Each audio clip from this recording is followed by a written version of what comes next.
नर्मदे. नमस्कार मित्रांनो, मी अजय सांदेकर. माझ्यासोबत आहे नितीन मुळे. आपण बघत आहात अभिमत चॅनल. मित्रांनो, आज आम्ही बडवापासून निघालो आणि बडवापासून आम्ही आता सीता मंदिरात आलेलो आहे. हे अंतर जवळपास 65 किलोमीटर आहे. आणि सीता मंदिराचं वैशिष्ट्य असं आहे की इथे पूर्ण मंदिरामध्ये राम दरबार आहे.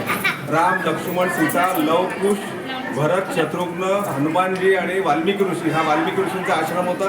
इथे लवकुशाचा जन्म झालेला होता. आणि आम्ही आता येताना आम्हाला पूर्ण सीतावन लागलेलं आहे. आज आमच्या परिक्रमेचा 16वा दिवस आहे.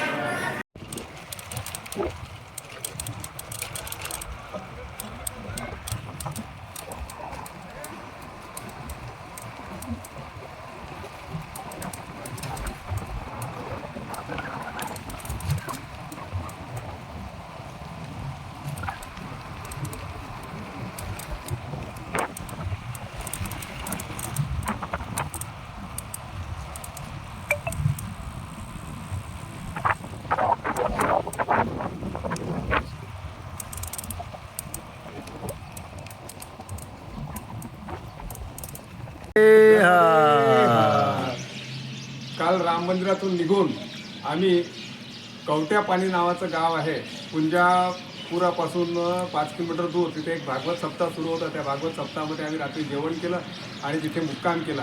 बडवापासून कवट्या पाणी 90 किलोमीटर. 90 जवळपास 90 किलोमीटर आहे. आज आमचा परिक्रमेचा 17वा दिवस आहे. आता आम्ही इथे कांटाफोड नावाच्या गावामध्ये आलेलो आहे. तिथे आता आम्ही चहा घेतो आहे आणि चहा घेऊन आम्ही आता नेमावर करता रवाना होतो आहे. आम्ही आता नेमावरला पोचलेलो आहे.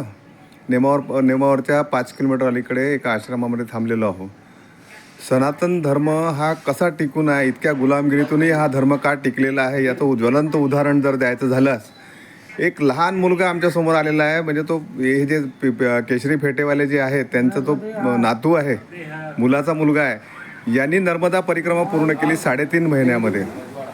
तर सनातन धर्म टिकायचं कारणच हे आहे की हे जे संस्कार आहेत आपल्या मुलांवरती होतात आहेत, हे संस्कार खेडेपाड्यांमध्ये फार मोठ्या प्रमाणात तुम्हाला पाहायला मिळतात. आता आम्ही आज सकाळी ज्या वेळेला त्या जिथे भागवत होतं त्या भागवताच्या तिथून निघालो सकाळी 6 वाजता. तर 7 वाजता गावातील प्रत्येक मंदिरामध्ये लाऊडस्पीकरवर आरती मी ऐकलेली आहे. असं आपल्या शहरामध्ये आपल्याला फार क्वचित पाहायला मिळतं.